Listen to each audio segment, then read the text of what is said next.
¿Qué tal? Ya estamos aquí una vez más dispuestos a hablar de manera distendida, pero como siempre decimos también con base científica sobre el TDAH. Ya sabéis, el tema que nos ocupa en nuestro programa y en nuestro canal aquí en tdhvalles.televisión. Hoy os aviso que tenemos un programa de lujo, porque nos acompañan aquí en el plató dos doctores, dos especialistas, cada uno en su campo, sobre el TDAH. Quiero dar la bienvenida en primer lugar al Josep Artigas, que es doctor en medicina, especialista en neurología y pediatría, licenciado en psicología, es director del Centro Médico Sincron, especializado en trastornos del espectro autista, trastornos del aprendizaje y trastornos de la conducta. Ha colaborado en el Children's Hospital de Denver, en Colorado, y es autor, entre otros, del libro El niño incomprendido, por cierto, un libro del que ya hemos hablado aquí en alguna ocasión en nuestro programa. Gracias por estar con nosotros. Y, por otro lado, quiero dar también la bienvenida a Josep Antoni Ramos Quiroga, es profesor asociado del Departamento de Psiquiatría y Medicina Legal en la Universitat Autónoma de Barcelona. Además, es coordinador de urgencias de psiquiatría en el Hospital Universitari de la Vall d'Hebron y es coordinador también del programa de TDAH en el mismo hospital, en el Hospital Universitari de la Vall d'Hebron. Bueno, gracias a los dos por estar en nuestro programa. Tenemos ganas ya de empezar un poco a hablar con vosotros, a que nos expliquéis vuestro punto de vista sobre este trastorno, sobre el TDAH. Ya sabéis que es un programa en el que hablamos de manera distendida, un programa humilde también, pero si me permitís, un programa que detrás de él hay mucha gente con muchas ganas, con mucha ilusión, con ganas también de transmitir qué es el TDAH y difundirlo a toda la sociedad. Personas como Ana López Campoy, presidenta de TDAH Vallés, que nos acompaña en este programa. ¿Qué tal, Ana? ¿Cómo estás? Muy bien, gracias. Bueno, ya sabéis, porque lo dijo en el anterior programa, que Ana se ha encargado, mejor dicho, estos últimos días, de recopilar todas las preguntas que vosotros, los que nos estáis viendo desde vuestras casas, nos habéis hecho llegar a los diferentes perfiles que tiene la asociación en las redes sociales, en Facebook y Twitter.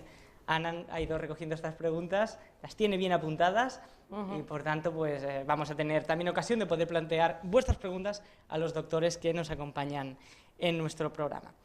Bueno, hoy vamos a hablar de TDAH como siempre, pero sobre todo asociado a la edad adulta y del paso de los niños y adolescentes a la edad adulta y qué consecuencias qué consecuencias sí tiene este trastorno en estas personas que van evolucionando hacia la edad adulta. Pero doctores, yo la semana pasada en el anterior programa, quería decir, tuvimos a dos psicólogas, expertas también en TDAH, en nuestro programa, y a las dos psicólogas les planteé la pregunta de qué es el TDAH. Y yo creo que, pecando quizá de poco original, yo creo que os tendría que volver a plantear esta pregunta porque nos interesa desde el punto de vista médico. ¿Qué es el TDAH? ¿Qué se esconde detrás de estas siglas? Por favor, podéis empezar. TDAH es una definición y nada más, nada más. Normalmente definimos algo cuando sabemos lo que es. Esto es un vaso, yo sé que este vaso está hecho de plástico, que tiene una funcionalidad y es un objeto que corresponde a algo real. Con el TDAH hemos hecho las cosas al revés. Primero hemos buscado una definición y después estamos buscando, y todavía nos falta mucho por buscar, qué es el TDAH. Y creo que esto es importante decirlo porque se tiene la sensación de que el TDAH es una categoría, es decir, que hay personas que lo tienen y personas que no lo tienen. Como si esto fuera algo que se puede coger, entender, tomar, y no es así. El TDAH es una característica, es una dimensión, como muchas que tenemos las personas. Pues tú puedes ser alto, puedes ser bajo, puedes ser simpático, puedes ser antipático, puedes ser más inquieto, puedes ser más parado, puedes ser más inteligente, menos, más gordo, más flaco, etcétera, etcétera, etcétera. El TDAH es una más entre muchísimas características que compartimos las personas y cuya característica la podemos tener más acentuada o menos acentuada. Cuando esto llega a un punto que nos crea problemas, ostras, pues vale la pena que nos empecemos a preocupar y vale la pena que pues se empiece a estudiar qué hay detrás de esto y vale la pena empezar a buscar qué es lo que podemos hacer para ayudar a estas personas, porque algunas lo pasan realmente mal. Y me paro aquí porque tampoco quiero decirlo todo, porque saldrán muchas cosas. Para empezar está muy bien, porque tenemos un punto de vista diferente de lo que hemos estado viendo hasta ahora, de qué es el TDAH. Doctor Ramos Quiroga. Josep es una persona, si hay que invitar a alguien, ¿no?, que le dé a cualquier tema pues una característica mucho más filosófica y más profunda, pues seguro que el mejor ponente para eso va a ser el doctor Artigas. Además somos muy buenos amigos. Yo diría que el TDAH es un trastorno, ¿no? Es algo que causa problemas a las personas, porque si no ya no tendría esa T, la T de trastorno. Es un trastorno que se inicia en la infancia, y eso es algo muy importante, porque puede ocasionar un desarrollo vital pues alterado, mucho más dificultoso, y que en muchas ocasiones, en prácticamente 2/3 partes, puede persistir en la edad adulta y continuar hasta la edad adulta.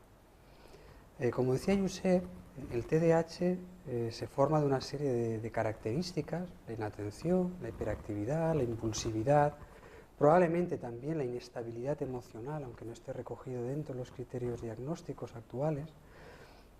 Y estas características no dejan de ser dimensionales, ¿no?, desde muy poca atención hasta gran atención. Claro, hablamos de trastorno cuando ese nivel de desatención pues está complicando problemas. Y eso es importante, porque muchas veces cuando se habla del TDAH se banaliza, en el sentido de pensar que un niño movido, pues eso tiene que tener un TDAH. No, un niño por definición va a ser mucho más movido por una cuestión de inmadurez de áreas cerebrales que una persona adulta.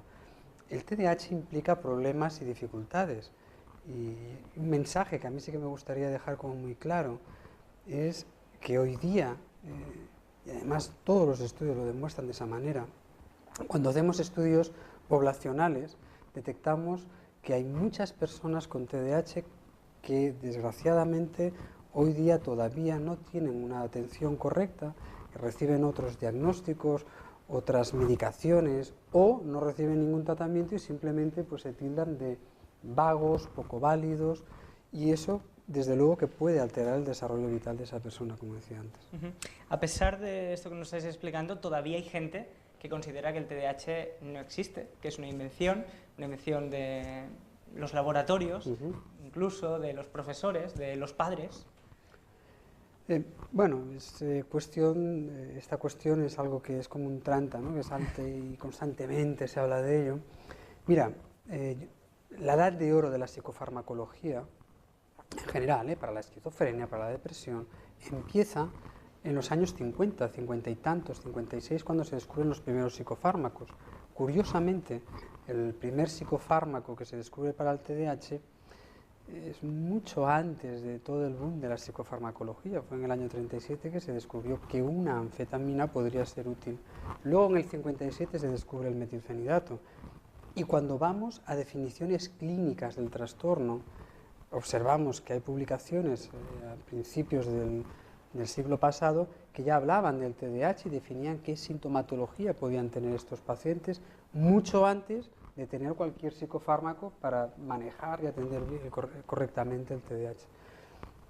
Yo creo que, bueno, pues son opiniones que puede tener la gente o algunas personas, pero generalmente poco fundadas. Las personas que dedicamos tiempo a mejorar la salud de otros, los médicos o los psicólogos, constantemente vemos personas que sufren, que lo pasan mal por esta condición, por el TDAH. Y por eso cuando oigo estas cosas a mí me hieren mucho, porque recuerdo casos de chicos pues, que a lo mejor pasaron únicamente como chicos vagos, que no tenían la motivación suficiente para hacer las cosas, o chicos maleducados, y que luego, por no haber hecho un correcto tratamiento, pues acaban con un fracaso escolar, acaban con problemas de drogas, con problemas de accidentes de tráfico. Y claro, uno piensa, si hubiéramos hecho bien las cosas, probablemente hubiéramos cambiado ese ritmo negativo que tiene el TDAH. Claro, vamos a ver precisamente lo que decías, las consecuencias que puede tener este trastorno en la persona dependiendo de la edad. Si os parece, vamos a empezar por la etapa preescolar, vamos al principio. ¿Qué consecuencias va a tener este trastorno en esa persona en edad preescolar, en ese niño, si realmente se le diagnostica que tiene TDAH? Doctor Artigas. En el niño muy pocas, las tiene en la familia, que no lo aguantan. Claro, genera un malestar muy grande. Un niño que no puedes ir a sitios porque te puede montar un número en cualquier parte, que en el colegio pues entra fácilmente en conflicto con sus compañeros ya de bien pequeño, que puede coger unas rabietas impresionantes, que le dices las cosas y no te hace ningún caso, que crea sobre todo un conflicto dentro de la familia, porque claro, lo inmediato es pensar que la mamá lo hace mal, o que la culpa es del padre, o que son los abuelos, claro, o que lo tienes mal criado, o que lo has consentido, o que mano dura, y después no digamos, los amigos, oye, si me lo dejaras a mí ya verías cómo te lo arreglaría. Es decir, encima de tener un hijo que te está creando, pobre él no tiene ninguna culpa, por supuesto, pero que está generando un malestar cotidiano, diario, encima te dan la culpa a ti de algo que pues ni te lo has buscado, ni lo has querido, y por supuesto, no has hecho nada para que esto ocurra así. El TDAH y todos los llamados trastornos del neurodesarrollo, o todos los trastornos mentales, tienen una causa genética. Son los genes que favorecen que esta persona sea de esta forma. Pero cuidado, no es un gen que esté alterado, no, son muchos. Y son genes que los tienen las personas, entre comillas, normales.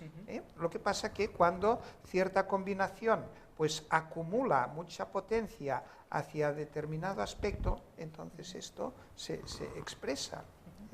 Otra cosa muy curiosa que no quiero dejar de decir es que cuando explicamos en la consulta, pues mira, a tu hijo le pasa tal cosa, que no se puede estar quieto, que es impulsivo, que no se acuerda de las cosas y tal.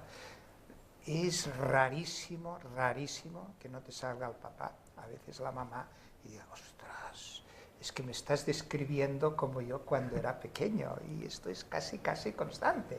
Y cuando le das las pastillas, siempre dice, oye, yo no me las puedo tomar también, estas pastillas, porque entonces reviven una experiencia que ha permanecido oculta, y entonces se entienden, se comprenden a sí mismos.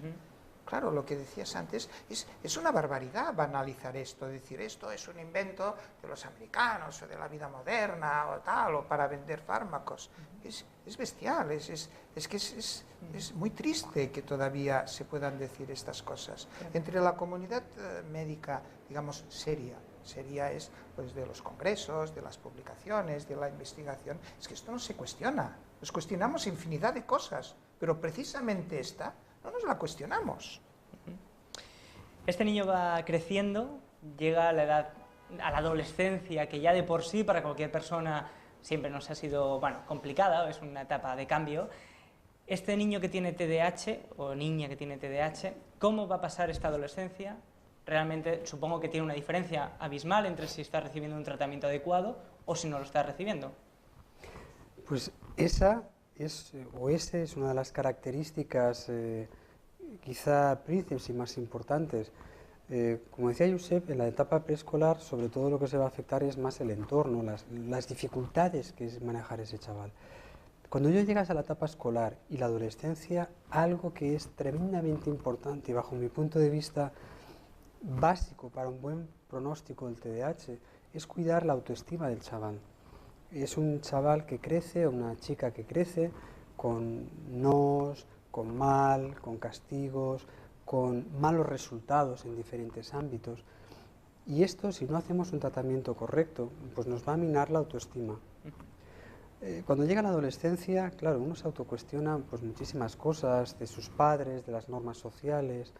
Si no hemos hecho un buen tratamiento multidisciplinar, es absurdo banalizar el TDAH pensando en un fármaco, en unos fármacos. El TDAH es un trastorno complejo, poliédrico, que requiere de todo lo mejor de los clínicos desde el punto de vista psicológico, desde el punto de vista farmacológico, para manejar esas dificultades. Pues bien, si eso se ha hecho durante la infancia, lo que habremos construido es una buena base para prevenir problemas de la adolescencia. ¿Cómo qué? Pues el primero de todo es el consumo de tabaco. Yo siempre les digo a los chicos que vienen a la consulta, a los adolescentes, que muy probablemente el TDAH no les va a matar, el tabaco sí, y es fundamental que hagamos prevención desde la infancia para no iniciar el consumo de tabaco, y máxime cuando muchos de los chicos que a lo mejor tienen 11, 12 años e empiezan a consumir tabaco, hay una asociación muy intensa con que luego más tarde esos chicos puedan tener problemas de drogodependencias como la marihuana, el cannabis, o el alcohol u otras drogas. Por lo tanto, es la prevención lo que nos va a ayudar muchísimo. Si en la adolescencia no hemos hecho un manejo previo, pues vamos a encontrar, estadísticamente sucede, mucha más frecuencia de drogodependencias, mucha más frecuencia de trastornos de conducta asociados, como conductas disociales, mucha más frecuencia de trastornos negativistas desafiantes. Eso también se va a asociar con un mayor índice de embarazos no deseados en esas edades, si no hemos hecho un buen manejo previo. Claro, el TDAH probablemente algo que nos va a marcar muchísimo el futuro de esa persona es el subtipo de TDAH que tenga y si además tiene asociado un trastorno de conducta. Si eso es así, es cuando más esfuerzos tenemos que poner y probablemente la evolución sea más tórpida en esos casos. Pero insisto que es clave el buen manejo desde edades tempranas, explicarle al chico qué es el TDAH, cómo podemos manejarnos con ellos y qué papel puede tener el tratamiento farmacológico y la importancia del tratamiento psicológico cognitivo-conductual. Interesante, vamos a hablar de los fármacos también durante el programa, vamos a hablar también de las consecuencias, de la importancia de la detección precoz, pero si os parece vamos a seguir con este proceso de este niño que ya es adolescente, que llega a la edad adulta y en ocasiones se asocia, sobre todo, lo hablabas doctor, a problemas de dependencias, también en problemas laborales puede tener, ¿verdad? Este adulto que no ha sido tratado correctamente. Antes comentaba el doctor Artigas, ¿no? Que prácticamente se puede tildar de una persona poco formada a alguien que critique el trastorno en cuanto a su existencia o no. Hoy día podemos decir sin ningún tipo de duda que es uno de los trastornos médicos mejor estudiados, donde hay más publicaciones. Y en el sentido, por ejemplo, laboral, hay publicaciones excelentes a nivel, por ejemplo, europeo, donde claramente demuestran que la presencia del TDAH puede estar ocasionando una pérdida de media anual de unos 21 días laborales a causa del TDAH. Esto se asocia en estos tiempos tan complejos que estamos o que nos toca vivir ahora, pues a unos altos costes económicos. Claro. Por lo tanto, el no lidiar con el TDAH, insisto, no solo con el tema farmacéutico o farmacológico, probablemente hay muchos pacientes que no lo van a requerir, pero sí que van a requerir un tratamiento psicológico, depende de las características. Pero el no hacer un buen manejo de ello va a tener consecuencias laborales importantes. Pues, una persona que sea tremendamente desorganizada, que pierda cosas, que no pueda concentrarse de forma sostenida, que no pueda estar sentado el tiempo necesario de una reunión, que sea impulsiva, que corte a los demás, eso en el ámbito laboral puede ser tremendamente disruptivo. Y si lo asocias al ámbito personal, pues eso puede generar con mucha frecuencia problemas de separaciones o de mala relación en el ámbito estrictamente familiar o doméstico. En otras ocasiones, como os decía, hemos hablado con la presidenta de TDAH Vallés, Ana López Campoy, de la importancia de la detección precoz, lo decíamos hace un momentito. Me imagino que, además de la importancia en cuanto, para que esta persona reciba desde edades tempranas un tratamiento correcto, también me imagino que es más fácil la detección del TDAH en personas, en niños, que no en adultos. ¿Es así? No lo sé. Pienso que lo que ocurre es que niños pues van al colegio, están bajo observación, les miden por unos parámetros que es el rendimiento escolar y la adaptación a los compañeros y entonces fácilmente emerge la disfuncionalidad. El adulto, mira, ha llegado adulto y ha llegado donde ha llegado y pues tampoco se llega a plantear por qué motivo es el que yo no haya conseguido quizá un estatus superior o porque he fracasado en muchas cosas. Buscas explicaciones psicológicas o das la culpa a los demás. En realidad porque no hay detectores externos. En los niños hay detectores externos. Colegio, familia, etcétera, etcétera. Podríamos hablar mucho del colegio, pero bueno, la cuestión es esta. También hay dos tipos, porque el niño que es hiperactivo, el niño que es disruptivo, el niño que molesta, el niño que interrumpe la clase, difícilmente pasa desapercibido y el maestro casi pide socorro, porque tiene un problema. Claro. Pero es mucho más triste la historia del pobre niño que no molesta, que pasa totalmente desapercibido porque no se hace notar, pero que el pobre no se entera de lo que están haciendo en clase, que no puede escuchar, que no puede concentrarse, seguir las consignas, organizarse, planificar. Queda como un tonto, como un pobre desgraciado, que no será nada en la vida, un niño inmaduro. Este término es que se las lleva, es que es inmaduro. Y como si el cerebro fuera como un melón, ¿no? que va madurando, como una cosa unívoca, cuando el cerebro tiene tantas características, tantas funciones, es tan poliédrico, como decías tú, que cada cosa es cierto que madura, pero de una forma muy distinta. Entonces, es cierto, algunos niños se detectan muy fácilmente porque molestan, pero otros no, otros pasan años, tiempo, con etiquetas falsas. Y claro, es que no queremos poner etiquetas. No, si el problema es cuando la etiqueta que pones no es la auténtica, porque etiqueta la estás poniendo siempre. Y va a tener un doble problema ese niño, claro, a medida que va creciendo. En la edad adulta, ¿qué métodos o qué técnicas se están utilizando actualmente para detectar si ese paciente padece TDAH? Pues mira, los mismos métodos que se detecta o que se utilizan para la infancia o la adolescencia. El diagnóstico del TDAH hoy día, al igual que cualquier otro trastorno mental o psiquiátrico, se basa en historia clínica, en la información que aporta la persona, en la exploración de la persona durante la visita y recoger información pues, que aporta a lo mejor algún familiar o alguna persona cercana. Esa es la clave. Hoy día, de momento, desafortunadamente, pues no nos sucede como en la neurología, que a lo mejor hacemos una resonancia magnética y claramente vemos pues, que hay un infarto cerebral. Y es claro, no hay duda que hay un tumor, ¿no? El caso del TDAH no, o el caso, insisto, de cualquier otro trastorno, tanto la depresión, el trastorno bipolar, las crisis de ansiedad, la esquizofrenia, el autismo, no hay más exploración, ni tampoco exploraciones bioquímicas. Las exploraciones genéticas para el diagnóstico hoy día no tienen una utilidad. Nos pueden ayudar quizá a saber qué fármaco puede ser el que vaya mejor para el paciente o ayudarnos quizá a saber si esa persona tiene más riesgo de tener efectos secundarios con dosis más bajas o con dosis más altas. Pero hoy día para el diagnóstico la clave es la exploración. Antes comentabas qué es más fácil, ¿no? ¿El diagnóstico de un niño o de un adulto? Sí. Yo siempre tengo una impresión que oigo hablar incluso con profesionales, que el diagnóstico del adulto es muy complicado. Yo pienso que el diagnóstico del adulto es mucho más fácil que el del niño. El niño, la edad media de diagnóstico de los niños de TDAH en España se sitúa alrededor de los 9 años más o menos. Claro, tienes 9 años de vida para evaluar. En un adulto tienes 30 años de vida para evaluar qué ha pasado en cada momento, en cada faceta, si esos síntomas persisten o no persisten, si continúan o no. Tienes muchos años. Pero como decía Josep, estoy totalmente de acuerdo.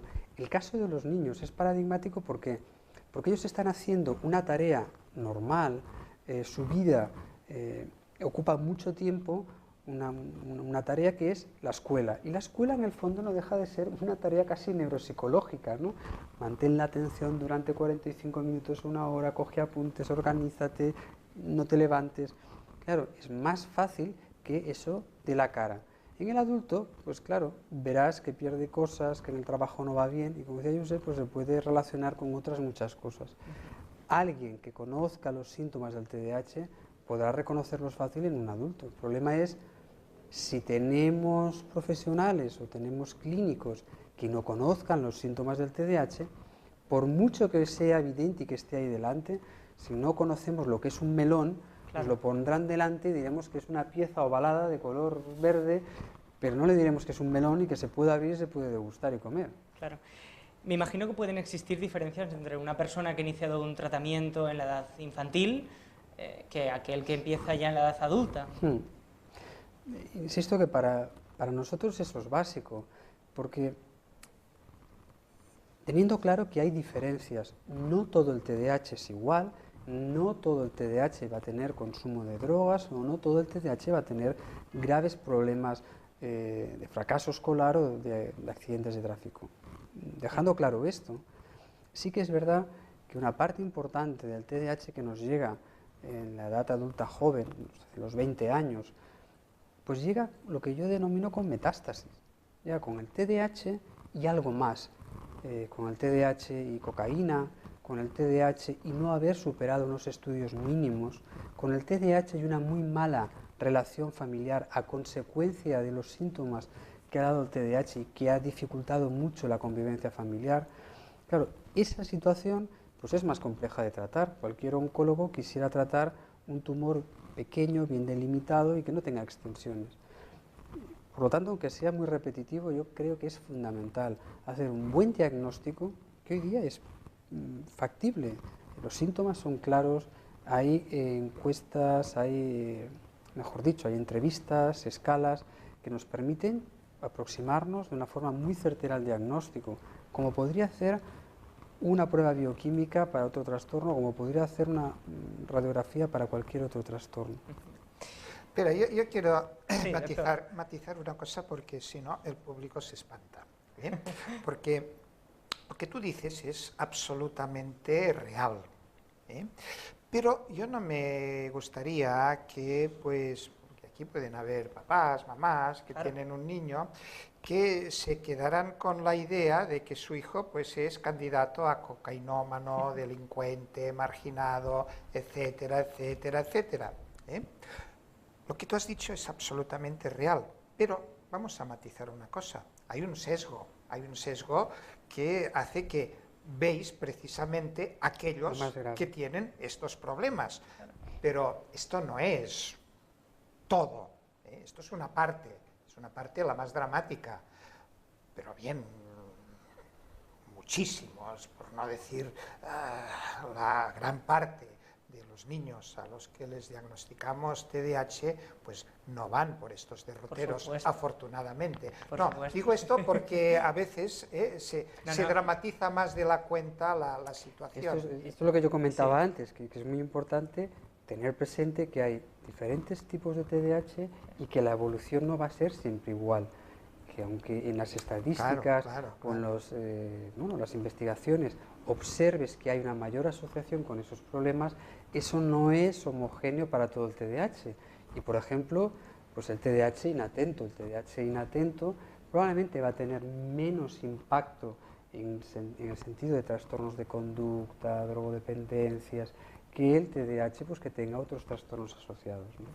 Interesante puntualización, por supuesto. Lógicamente, lo ha dicho el doctor, esto no es norma general, gracias a Dios o gracias a quien tenga algo que ver, por supuesto. Nos quedamos con eso. Antes de dar paso a una breve pausa para poder beber agua y seguir hablando aquí con los doctores, vamos a utilizar, ya que tenemos aquí a Ana López Campoy en nuestro plató, vamos a sacarle partido y Ana nos ha traído, me imagino, ¿verdad?, preguntas que habéis planteado vosotros desde las redes sociales. Pues sí, Óscar. Veamos, muchas de esas han estado contestadas durante la conversación que has mantenido con los profesionales. Sí. Antes de pasar a las preguntas, yo quiero puntualizar dos cosas. Una es que agradecer a los doctores su participación en este programa, no ahora, sino históricamente siempre, desde que TDA Vallès nace como entidad. De hecho, tenemos al padre putativo de la asociación, que es el doctor Artigas. ¿Y por qué no lo dices con otra palabra? Correcto. Vale.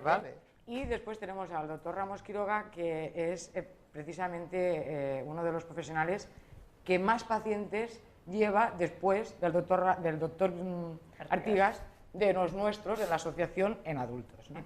Entonces yo quiero agradecerle a ellos precisamente que estén aquí. Después ya sabes que yo defino el TDA como un trastorno de éxito. Sí, lo has dicho en más de una ocasión. ocasión. Lo he dicho y lo mantengo y lo mantendré. Porque realmente estoy de acuerdo con el doctor Artigas, gracias a Dios, y con el doctor Ramos Quiroga, gracias a Dios hoy en día conocemos perfectamente cuáles son los mecanismos, cómo enfocarlos, cuáles son las herramientas y cuál es el camino correcto para enfocar cada una de las etapas en el ciclo vital del individuo. Por tanto, el TDA es un trastorno de éxito, no lo olvidemos. Es un TDA, el TDA que es polivalente, es honesto, es constructivo y sobre todo tiene una característica fundamental, y es que la sociedad de hoy en día necesita individuos que tengan este tipo de características bien canalizadas. ¿Vale? Puntualizado esto, vamos al tema de las preguntas. Como digo, muchas se han contestado ya, pero hay concretamente algunas que nos vienen de Venezuela. Desde Venezuela. Desde Venezuela, tenemos dos de Venezuela. Hemos escogido algunas, teníamos muchas, pero hemos escogido algunas. La que viene de Venezuela es de Geminai, de las LEARS, y lo que nos pregunta es, doctor Artigas, ¿el TDA es una afectación solo conductual? Sí. Sí, porque se define por la conducta. O sea, el mecanismo que utilizamos para hacer el diagnóstico es la identificación de conductas. Estas conductas evidentemente tienen un trasfondo cognitivo, tienen un trasfondo funcional en el sistema nervioso y tienen un trasfondo genético. Pero todo esto no lo vemos, lo único que vemos son las conductas. Un niño que no aprende, que se despista, que es impulsivo, que no se acuerda de las cosas, que no hace caso, etcétera, etcétera, etcétera. Por tanto, lo que lo define son las conductas. Esto es lo que hemos utilizado, porque es lo que hemos visto. Hemos visto que habían unas personas que reunían unas características más o menos similares, que estas características tendían a agruparse, y en los últimos 150 años, pues a esto le hemos ido dando distintos nombres. El nombre ha cambiado como 40 o 50 veces.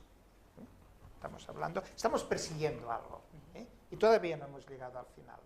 Pero esto que estamos persiguiendo, pues lo identificamos mediante conductas, porque es lo único que tenemos. Esto lo has dicho, no hay ninguna prueba biológica, ninguna, ni probablemente él llegue a verla. Los genes es una falacia, es genético, 100%.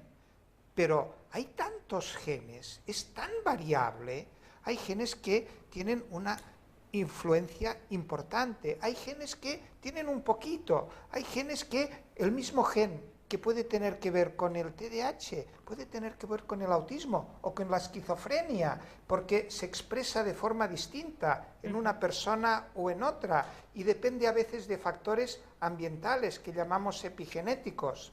Pero cuidado, si de los genes sabemos poco, de los factores ambientales, que son los que más se habla, sabemos muchísimo menos. Sabemos que existen y sabemos que juegan un papel importante, pero nos falta mucho por saber, porque estos mecanismos no es lo típico. El niño que ha sido malcriado, el niño que en su casa no le han puesto un orden y tal. No va para aquí la cosa, es mucho más compleja. Los factores ambientales. Un factor ambiental puede ser, pues, el fumar durante la gestación, por ejemplo, el consumo moderado de alcohol durante la gestación.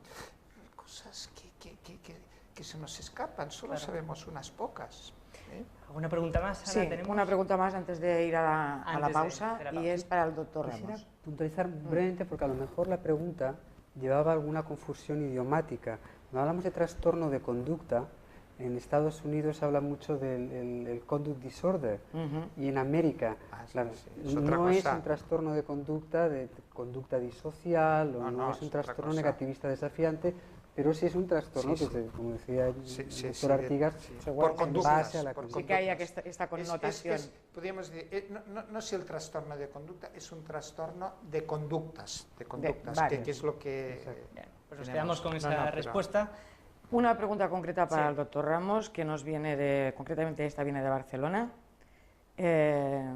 Doctor Ramos, si nuestros hijos sabemos que madurativamente están 2 años o 3 años, no sabemos exactamente eso, ustedes que son más entendidos nos lo dirán. Cuando pasan a adultos, ¿por qué no nos dejan a los padres intervenir en las consultas? Muchas veces no nos enteramos de lo que pasa en la consulta cuando nuestros hijos son atendidos en las unidades de adultos. Mira, eso es un tema absolutamente legal. La persona que tiene más de 18 años puede decidir, ¿no? Y sobre todo más de 16 años, de hecho, ¿no? Puede decidir si está o no está delante la otra persona. Yo me dedico fundamentalmente a ver personas mayores de 12, de 16 años y te digo que siempre he podido hablar con los padres. Es cuestión de hablar con la persona y hacerle, transmitirle la importancia que para ti tiene el poder hablar con sus padres o con su mujer o con su marido para poder tener mejores instrumentos para manejar las dificultades que él tiene. Y nadie te va a decir que no quiere. Otra cosa muy diferente sería pues hablar de información que la persona, el paciente no quiere que otros conozcan. En ese sentido, desde luego que estaríamos blindados por el secreto médico, claro. Pero habitualmente siempre puedes recoger información de qué ha pasado en la infancia, cómo está funcionando ahora, y de hecho es una gran oportunidad para poder establecer puentes que a veces están pues bueno, un tanto distorsionados entre el paciente y su familia. Muy bien, pues gracias, Ana. Vamos a tener otro momento más adelante para que planteemos más preguntas de los que nos están viendo, de nuestros seguidores, que por cierto, os aviso, vamos a hacer una breve pausa, pero ya os aviso, como decía, que no hace falta que desconectéis porque vais a poder disfrutar del videoclip de nuestra canción, de nuestro himno, el himno de TDH Vallés, una canción que además ya conocéis porque es la sintonía de inicio del programa, que se compuso especialmente para el 10º aniversario, ¿verdad, Ana?, de la entidad, y que ahora hemos hecho un pequeño montaje en forma de videoclip y espero que lo disfrutéis. Por cierto, Ana, que me he enterado que vais a hacer un homenaje a los niños y niñas que han cantado esta canción, ¿verdad? Vamos a hacer un homenaje a los autores, Sí. a Toni Ten, a Jaume Copons, Sí. que son los autores de la música y de la letra, y a los niños que prestaron sus voces. Y también quiero adelantar que va a ser seguramente la canción que va a representar al TDAH a nivel mundial. Es decir, nos han pedido que sea el himno que se va a acompañar a la petición que se va a presentar en la OMS. Bueno, genial, primicia, que nuestro himno, el himno de TDH Vallés, puede que sea el himno mundial de esta causa. Bueno, gracias, Ana. Nos vemos enseguida. Hasta ahora.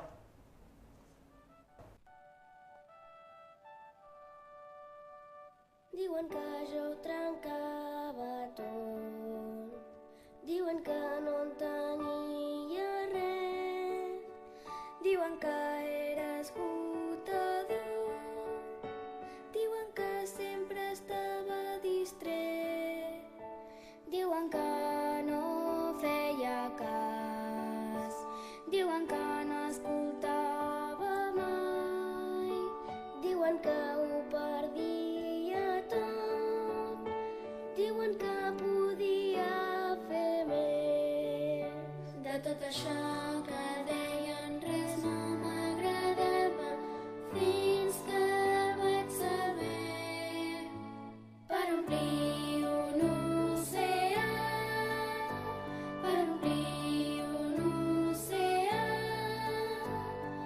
Totes les gotes són necessàries per omplir un oceà. Puc anar on vulgui anar, puc córrer al teu costat, puc ser molt especial i també et puc estimar. Puc fer el que em proposo, puc esforçar-me com tu, puc aprendre i canviar i agafar-te de la mà. De tot això que deien res no m'agradava, fins que vaig saber per omplir un oceà, per omplir un oceà.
Bueno amigos, pues seguimos aquí en nuestro programa, seguimos con Ana López Campoy, los doctores Artigas y Ramos Quiroga, seguimos hablando de TDAH, pero a mí me gustaría poner un poco de esperanza en este programa, que hemos empezado un poco con las consecuencias más negativas. Vamos a hablar, si os parece, de los últimos avances científicos, qué líneas de investigación se están siguiendo actualmente en este campo. Pues desde el punto de vista de la investigación, se puede afirmar que el TDAH es uno de los trastornos en los cuales pues está habiendo más movimiento en los últimos años. Desde el punto de vista genético, cada vez tenemos estudios que incluyen a mayor número de personas y se están observando genes que a priori no pensábamos en ellos, pues que pueden tener una implicación. Y sobre todo lo que nos están permitiendo los estudios genéticos es entender mejor ese papel de la epigenética, es decir, cómo otros factores ambientales que podemos tener pues pueden influir en el TDAH. Algo que para mí es tremendamente importante y que yo pienso que en un futuro nos va a dar mayores herramientas, incluso diagnósticas, es todo lo que tiene que ver con la neuroimagen. La neuroimagen nos está permitiendo entender mejor el TDAH como un trastorno en el cual, como decía antes el doctor Artigas, en determinadas áreas cerebrales sí que observamos un enlentecimiento en ese crecimiento, en esa maduración de esas áreas del cerebro. Y observamos también cómo personas con TDAH tienen ciertas diferencias en el funcionamiento del cerebro en determinadas áreas. Y esto a lo mejor con nuevas técnicas matemáticas pues nos puede llegar a ayudar mucho en el diagnóstico en un futuro que espero que no sea muy lejano. A nivel terapéutico, pues también tenemos muy buenos resultados. Hay nuevos fármacos que van a llegar al mercado europeo, que han demostrado una eficacia muy sólida para el TDAH y cada vez más hay muy buenos trabajos que evalúan esta perspectiva evolutiva del TDAH, es decir, buenos tratamientos en la infancia y buenos tratamientos en la edad adulta. Insisto, de una forma multidisciplinar, estudios, ensayos clínicos sobre tratamientos psicológicos que pienso que van a ser muy útiles, están siendo muy útiles actualmente. Antes hablábamos de la diferencia entre el diagnóstico y el tratamiento también del TDAH en personas infantiles, en niños, en personas adultas. Os quería preguntar por la diferencia, si es que existe entre sexos, entre un hombre y una mujer. ¿Existe realmente diferencia? ¿Entre un hombre y una mujer? Sí. Mucha, claro. No, por supuesto. Sí. No, en el campo del TDAH, realmente si la manera de abordar este trastorno es diferente según el sexo, o si tiene alguna manera de manifestarse también de forma diferente. Yo creo que no hay, por lo menos en los niños, yo no sé encontrar. Mira, primero de todo porque los niños con TDAH entre sí son tan distintos unos de otros. Hay tantas cosas, tantas características puntuales. Te lo decía al principio, el TDAH es una característica del individuo entre muchas otras. Y un niño puede tener algunas características del TDAH, pero tiene muchas más. Y la niña exactamente igual. Entonces, la diferencia entre un niño y una niña con TDAH pues es la misma que entre un niño y una niña sin TDAH. No hay un TDAH de niños y un TDAH de niñas. Por lo menos yo no lo sé discriminar. Y lo que hacemos pues es exactamente lo mismo, teniendo en cuenta que lo que hacemos depende no tanto del TDAH, sino de la peculiaridad individual de cada niño o de cada niña. Porque no podemos, los TDAH son así. No, mira, un niño con TDAH, además del TDAH, es infinidad de cosas más. Yo no sé marcar una característica específica. Yo no sé si tú... Incluso, en la investigación, los resultados que se hallan es lo que comentaba el doctor Artigas. No hay diferencias importantes respecto a respuesta a tratamiento, evolución. Quizá la diferencia que pueda haber es respecto a qué otros trastornos asociados pueden tener niñas o mujeres y hombres, igual que existe en la población general. Las mujeres suelen tener más trastornos del estado del ánimo que no los hombres. Pues esto mismo pasa en el TDAH, hay más trastornos del estado del ánimo en las mujeres que no los hombres, y probablemente los hombres tienen más consumo de sustancias o más trastornos antisociales o de conductas que no las mujeres. Exactamente igual que en la población general se extrapola para el TDAH. Bien, vamos a hablar, si os parece, de tratamiento. En nuestro anterior programa abordamos este tema sobre todo desde el punto de vista psicológico, tratamiento psicológico, y bueno, un programa que se está llevando a cabo en TDAH Vallés, la entidad, que se llama el método Empowerment, que llaman dentro de la entidad. Con vosotros nos gustaría también hablar de tratamiento farmacológico, en qué consiste, para esos padres que puedan intuir que sus niños tengan TDAH y que no saben muy bien si realmente existe un tratamiento farmacológico y en qué consiste. Por eso os podéis dar unas pinceladas. Yo, a nivel de introducción, me gustaría indicar que para mí es imposible hacer un tratamiento del TDAH a nivel farmacológico que no incluya un apartado psicológico. Es imposible, tú no das una pastilla aislada o un tratamiento, sino que tú haces, seguro que psicoeducación, y das unas pautas para que mejores. Dicho esto, pues es el TDAH uno de los trastornos, como decía antes Ana, más agradecidos a nivel terapéutico. Un éxito de respuesta terapéutica muy alta, tanto en niños, adolescentes y adultos, y que esta respuesta terapéutica con diferentes medicamentos, con estimulantes o no estimulantes, quizás se puede ver condicionada la respuesta, pues si existe, como decía Josep, pues otras características más asociadas, pues un trastorno de conducta, pues eso puede disminuir la eficacia, o si hay un consumo de sustancias, pues puede disminuir la eficacia de los psicofármacos.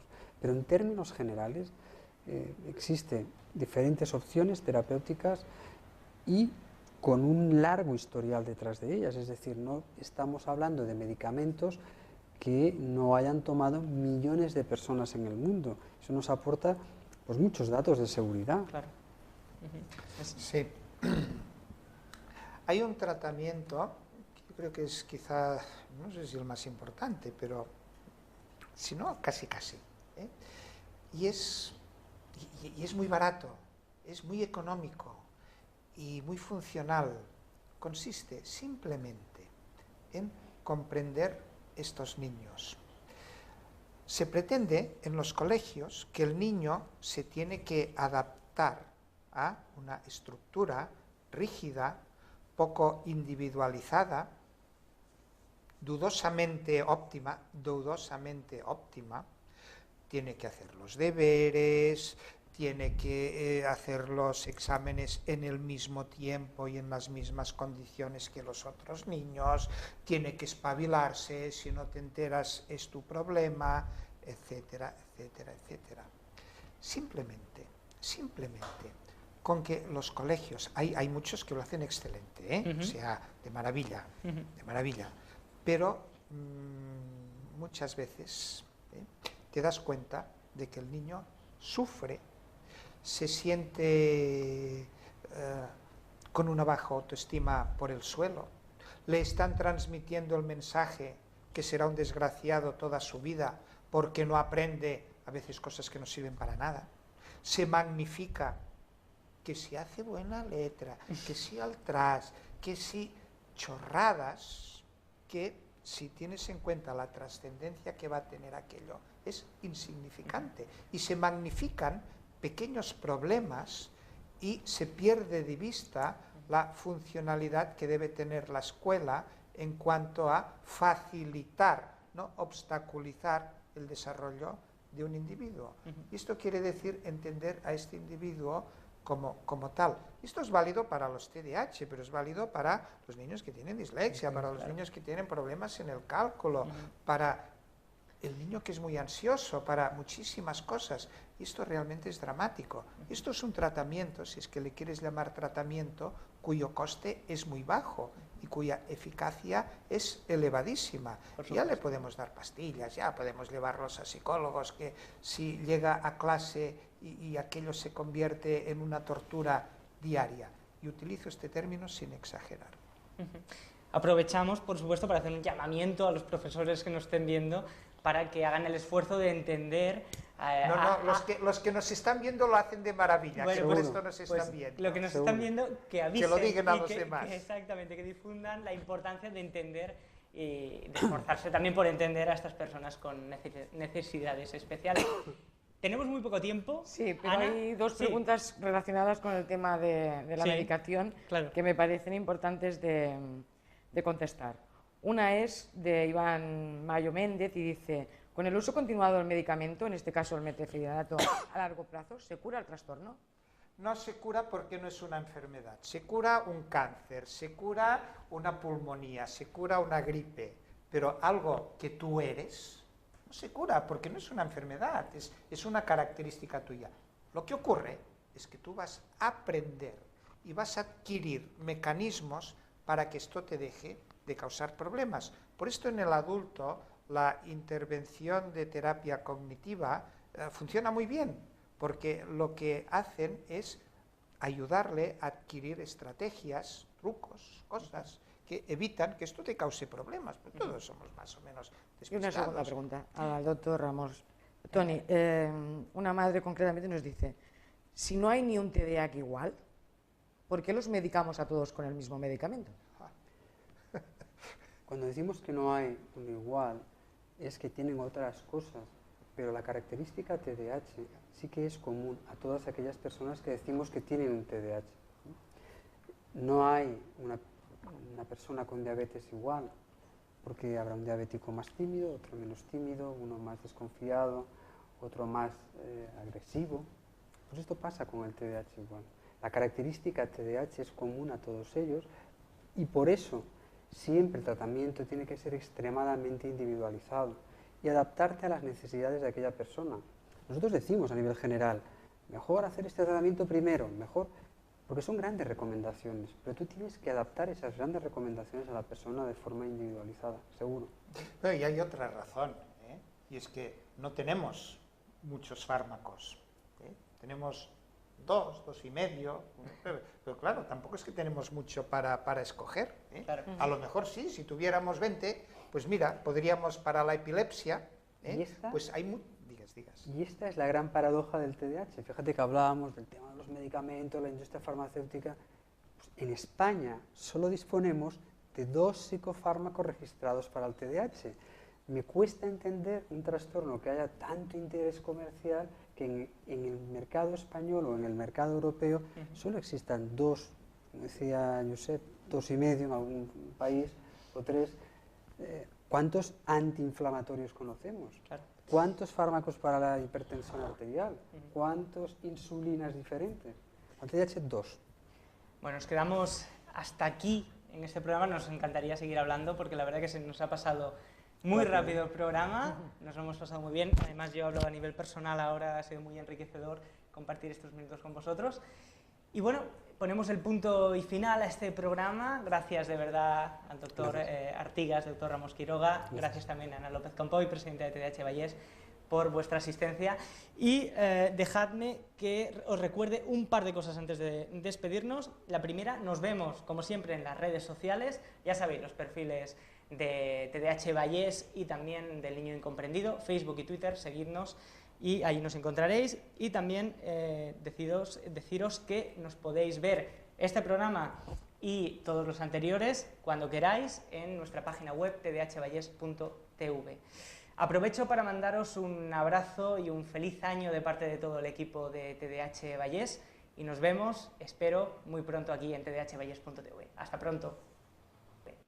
Diuen que jo trencava tot, diuen que no en tenia res, diuen que era esgotador, diuen que sempre estava distret, diuen que no feia cas, diuen que no escoltava mai, diuen que ho perdia tot, diuen que podia fer més. De tot això que